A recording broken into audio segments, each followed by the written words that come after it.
Stanley Parable Ultra Deluxe with English subtitles for all those people that want to read. Gotta turn the fan off though. No.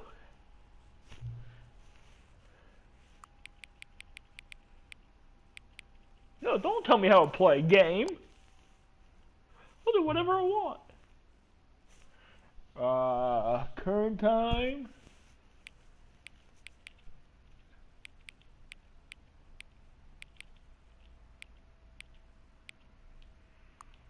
$8:53. I believe it's the current time. I don't know.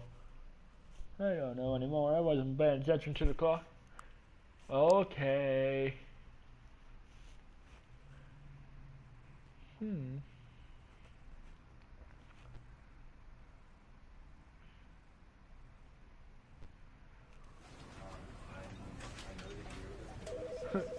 See, the Stanley Parable Ultra Deluxe. Oh man, the menu goes on in the computer screen. That's neat. But let's begin the game. Ever, the end is never, the end is never, the end is loading never. Oh, I love how they put that. The loading is, the end is loading never. This is gonna be fun. This is the story of a man named Stanley. Stanley worked for a company in a big building where he was employee number 427. Employee number 427's job was simple. He sat at his desk in room 427 and he pushed buttons on a keyboard. Orders came to him through a monitor on his desk, telling him what buttons to push, how long to push them, and in what order. This is what employee 427 did every day of every month of every year. And although others might have considered it soul-rending, Stanley relished every moment that the orders came in, as though he had been made exactly for this job. And Stanley was happy. Huh, neat. And then one day, something very peculiar happened. Something that would forever change Stanley. Something he would never quite forget. He had been at his desk for nearly an hour when he realized that not one single order had arrived on the monitor for him to follow. No one had showed up to give him instructions, call a meeting, or even say hi. Never in all his years at the company had this happened, this complete isolation. Something was very clearly wrong. Shocked, frozen solid, Stanley found himself unable to move for the longest time. But as he came to his wits and regained his senses, he got up from his desk and stepped out of his office. No, I'm not going towards the outsides.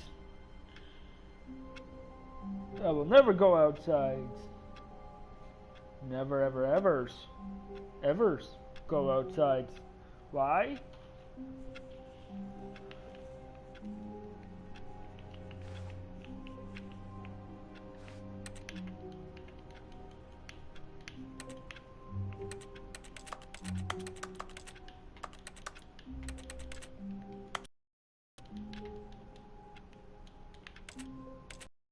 I'm gonna keep playing with the keyboard.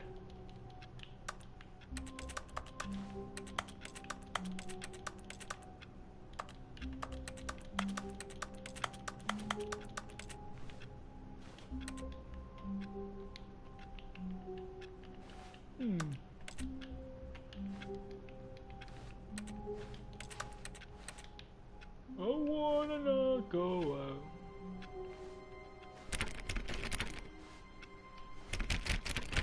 Come on, let me in!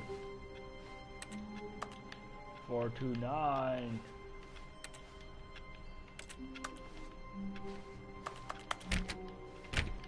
All of his co-workers were gone.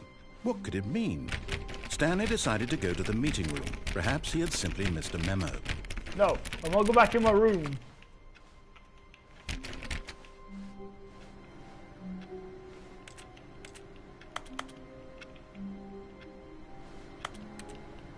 Stanley went around touching every little thing. No matter how hard Stanley looked, he couldn't find a trace of his co-workers. Yeah, I have to go around touching everything. Okay. Oh, I can turn that off? Who knew?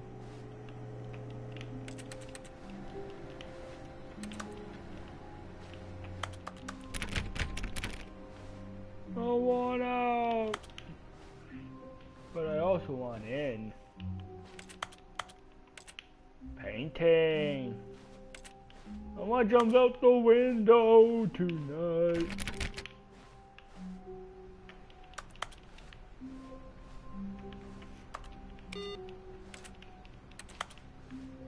Huh.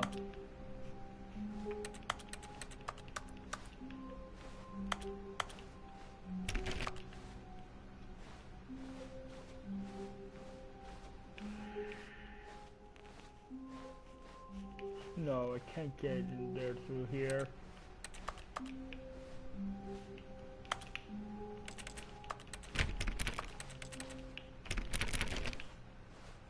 Come on, let me in.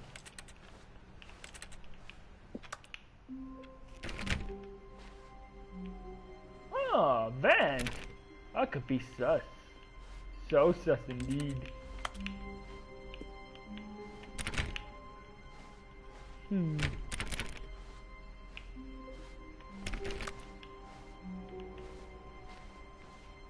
When Stanley came to a set of 2 open doors, he entered the door on his left.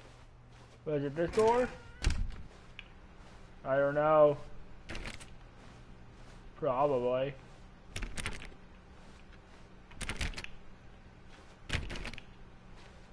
Yeah, I'll open all the other. Oh yeah. Yet there was not a single person here either.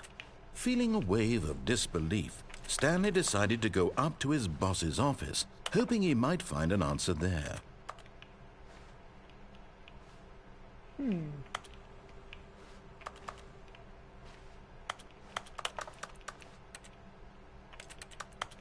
No, no, no. Stanley stepped into the broom closet, but there was nothing here, so he turned around and got back on track. No, what about the mop, okay? There was nothing here. No choice to make, no path to follow, just an empty broom closet. No reason to still be here. Oh, I'm gonna still be here for a while. It was baffling that Stanley was still just sitting in the broom closet. He wasn't even doing anything. At least if there was something to interact with, he'd be justified in some way. As it is, he's literally just standing there doing sweet FA. Okay, one more. One more. Are you really still in the broom closet? Standing around doing nothing? Why? Please offer me some explanation here. I'm genuinely confused. It's fun to annoy you, that's why. You do realize there's no choice or anything in here, right? If I'd said Stanley walked past the broom closet, at least you would have had a reason for exploring it to find out. But it didn't even occur to me because literally this closet is of absolutely no significance to the story whatsoever. Hey. I never would have thought to mention it. Hey, I want to see how far I can take this broom closet. Maybe to you this is somehow its own branching path. Maybe when you go talk about this with your friends you'll say, "Oh, did you get the broom closet ending? The broom closet ending was my favourite." I hope your friends find this concerning. Yes! Stanley was fat and ugly and really stupid. What? He probably only got the job because of a family connection. That's how stupid he is. That or with drug money. Also, Stanley is addicted to drugs and hookers. Woo! Hookers! Well, I've come to a very definite conclusion about what's going on right now. You're dead. You got to this broom closet, explored it a bit, and were just about to leave because there's nothing here, when a physical malady of some sort shut down your central nervous system and you collapsed in front of your screen. Well, in a situation like this, the responsible thing is to alert someone nearby so as to ensure that your body is taken care of before it begins to decompose. Hello? Anyone who happens to be nearby? The person at this computer is... It's indicative of the long-term sustainability of your species. Please remove their corpse from the area and instruct another human to take their place, making sure they understand basic first-person video game mechanics and filling them in on the history of narrative tropes in video gaming, so that the irony and insightful commentary of this game is not lost on them. Okay. All right. When you've done that, just step out into the hallway. No. What if I go any further?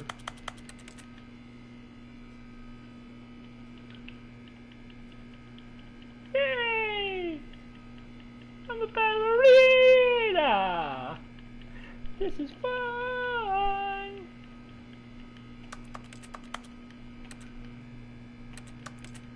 Ah, second player. It's good to have you on board. You too? Unbelievable. I'm at the mercy of an entire species of invalids. Perhaps there's a monkey nearby you can hand the controls to. A fish? Fungus? Look, you can hammer out the details. I'm not particularly picky. I'll just be waiting for when you're ready to pick up the story again. I broke the narrator's spirit! Yay! Yay!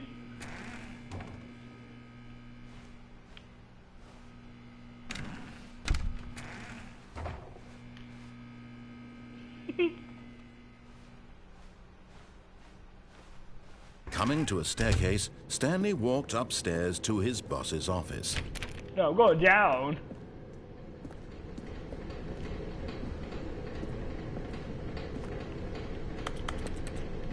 I want everything here.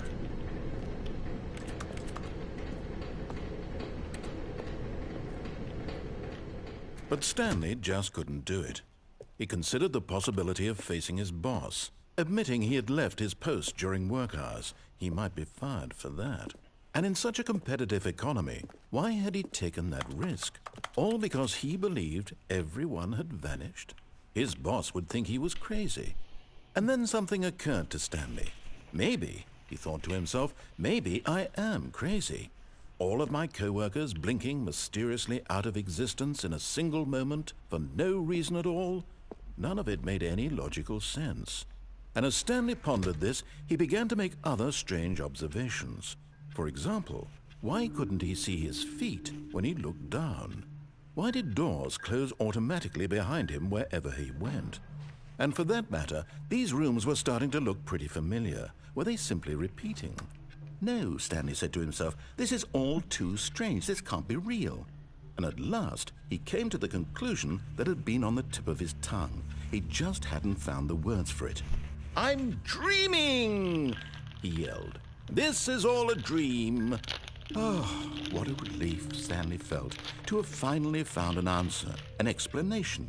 His co-workers weren't actually gone. He wasn't going to lose his job. He wasn't crazy after all. And he thought to himself, I suppose I'll wake up soon. I'll have to go back to my boring real-life job pushing buttons. I may as well enjoy this while I'm still lucid. So, he imagined himself flying and began to gently float above the ground. Then he imagined himself soaring through space on a magical starfield, and it too appeared. It was so much fun, and Stanley marveled that he had still not woken up. How was he remaining so lucid? And then perhaps the strangest question of them all entered Stanley's head. One he was amazed he hadn't asked himself sooner. Why is there a voice in my head dictating everything that I'm doing and thinking? Now the voice was describing itself being considered by Stanley, who found it particularly strange. I'm dreaming about a voice describing me, thinking about how it's describing my thoughts, he thought. And while he thought it all very odd and wondered if this voice spoke to all people in their dreams, the truth was that, of course, this was not a dream. How could it be? Was Stanley simply deceiving himself, believing that if he's asleep, he doesn't have to take responsibility for himself? Stanley is as awake right now as he's ever been in his life. Now, hearing the voice speak these words was quite a shock to Stanley. After all, he knew for certain, beyond a doubt, that this was in fact a dream. Did the voice not see him float and make the magical stars just a moment ago? How else would the voice explain all that? This voice was a part of himself too. Surely, if he could just... He would prove it.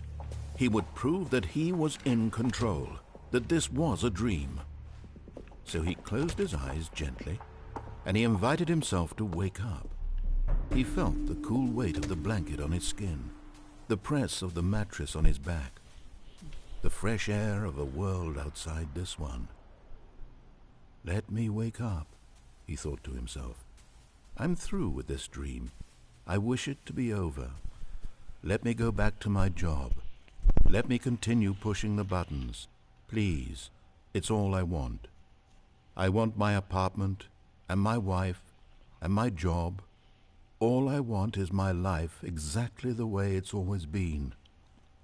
My life is normal. I am normal. Everything will be fine.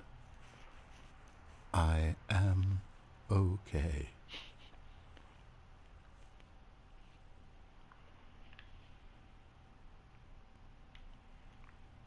Stanley began screaming. Please, someone, wake me up. My name is Stanley. I have a boss. I have an office. I am real. Please, just someone tell me I am real. I must be real. I must be. Can anyone hear my voice? Who am I? Who am I? And everything went black. Oh. Neat. This is the story of a woman named Mariella. Mariella woke up on a day like any other.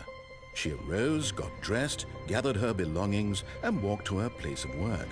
But on this particular day, her walk was interrupted by the body of a man who had stumbled through town talking and screaming to himself, and then collapsed dead on the sidewalk. And although she would soon turn to go call for an ambulance, for just a few brief moments she considered the strange man.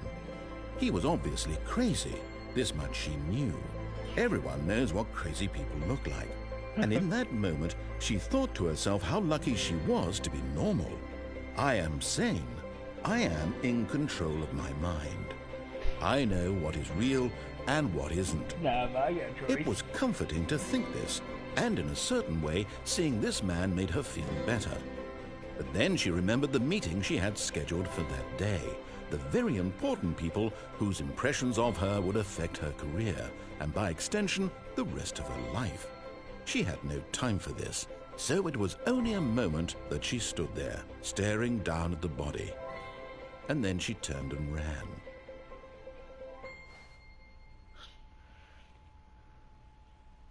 Oh.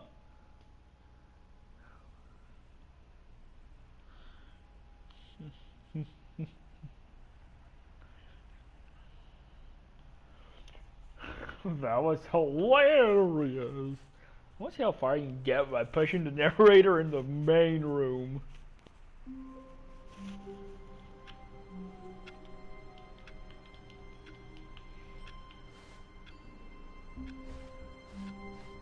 All of his co-workers were gone. No. What could it mean? Stanley decided to go to the meeting room. Perhaps he had simply missed a memo. No, I'm just gonna run. I'm gonna run and I'm gonna go the other way. When Stanley came to a set of two open, this was not the correct way to the meeting room, and Stanley knew it perfectly well. Perhaps he wanted to stop by the employee lounge first, just to admire it. Ah, yes, truly a room worth admiring. It had really been worth the detour after all, just to spend a few moments here in this immaculate, beautifully constructed room.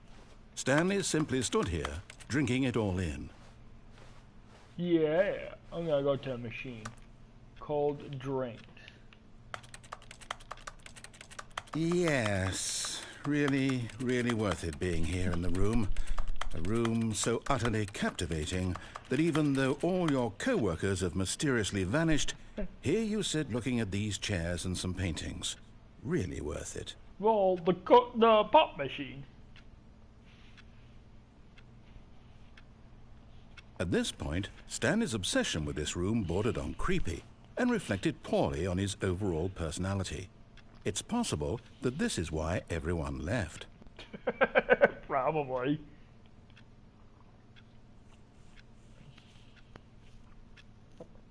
Stanley sat around waiting for more dialogue, but when a long time had passed and there was no more, he decided that the game was trying to send him a message.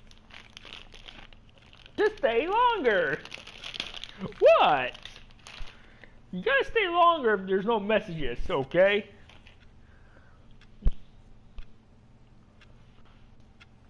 Let's wait a few more seconds to see what happens.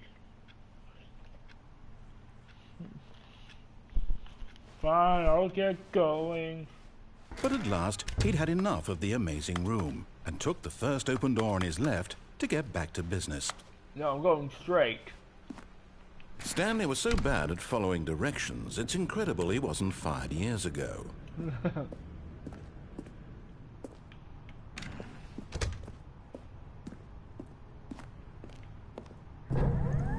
Look, Stanley, I think perhaps we've gotten off on the wrong foot here.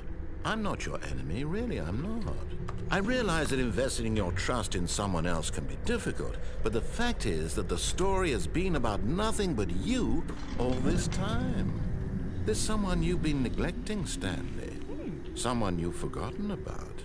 Please, stop trying to make every decision by yourself. Now, I'm not asking for me, I'm asking for her. Dying! But in his eagerness to prove that he is in control of the story and no one gets to tell him what to do, Stanley leapt from the platform and plunged to his death.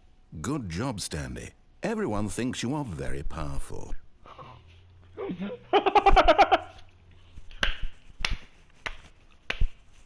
Got the death ending.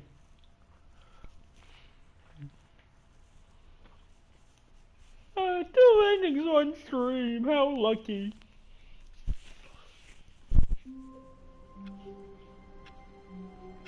But we are ending it there. With that being said, don't forget to subscribe, click the like button, poop in the comments, and stay kitty. Meow.